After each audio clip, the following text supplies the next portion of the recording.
కారం రంగు రుచితో ఉంటుంది. ఆచి మిరపపొడి అదరగొట్టే కారం రంగు రుచి. ఉర్సాపై సవాలనేశారు ఏపీ మంత్రి నారా లోకేష్. కూటమి ప్రభుత్వాన్ని టార్గెట్ చేసే విషయంలో మాజీ సీఎం జగన్ పదే పదే చేస్తోన్న ఆరోపణలకు అదే స్థాయిలో కౌంటర్ ఇచ్చారు. ఏపీ రాజకీయాల్లో రచ్చకు కారణమవుతున్న ఉర్సా భూముల వ్యవహారంపై పొలిటికల్ ఫైట్ మరింత ముదురుతోంది.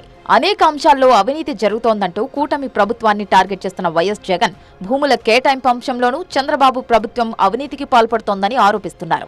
ఈ క్రమంలోనే ఉర్సా కంపెనీకి భూములు కేటాయించడాన్ని పదే పదే ప్రస్తావిస్తున్నారు. విశాఖ లాంటి నగరంలో రూపాయికి ఇడ్లీ వస్తుందో లేదో కానీ రూపాయికి 3,000 కోట్ల రూపాయల భూములు ఇస్తున్నారని విమర్శించారు. ఊరు పేరు లేని ఉర్సా కంపెనీ 1,000 కోట్ల భూములు ఇచ్చి అవినీతికి పాల్పడుతున్నారని ఆరోపణలు గుప్పిస్తున్నారు. విశాఖపట్నం లాంటి పెద్ద నగరాల్లో ఏం చేస్తూ ఉన్నారు? రూపాయికి ఇడ్లీ వస్తుందో లేదో నాకు తెలియదు, కానీ రూపాయికి చంద్రబాబు నాయుడు గారి హయాంలో తన బినామీలకు మాత్రం 3,000 కోట్ల రూపాయల భూములు మాత్రం ఇస్తారు. రూపాయి పెట్టుబడి పెడితే 3,000 కోట్ల భూములు. ఊరు పేరు లేని ఉర్సా అంట. ఈ మాదిరిగా ఇష్టానుసారంగా లంచాలు తీసుకోవడం, నాకింత నీకింత అని పంచుకునే కార్యక్రమం జరుగుతూ ఉంది. లేటెస్ట్ గా జగన్ ఆరోపణలకు కౌంటర్ ఇచ్చారు మంత్రి నారా లోకేష్.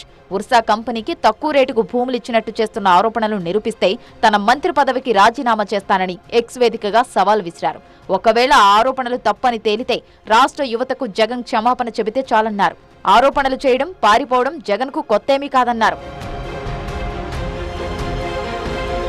ఇక ఉర్సా కంపెనీకి ఏ ధరకు ప్రభుత్వం భూములు కేటాయించిందనే విషయాలను కూడా వివరించారు లోకేష్. విశాఖలోని ఐటీ పార్క్ హిల్ 3లో ఎకరం ₹1 కోటి చొప్పున 3.5 ఎకరాలు కేటాయించామని స్పష్టం చేశారు. కాపులుప్పాడలో ఎకరం 50 లక్షల చొప్పున 56.36 ఎకరాలు కేటాయించామన్నారు.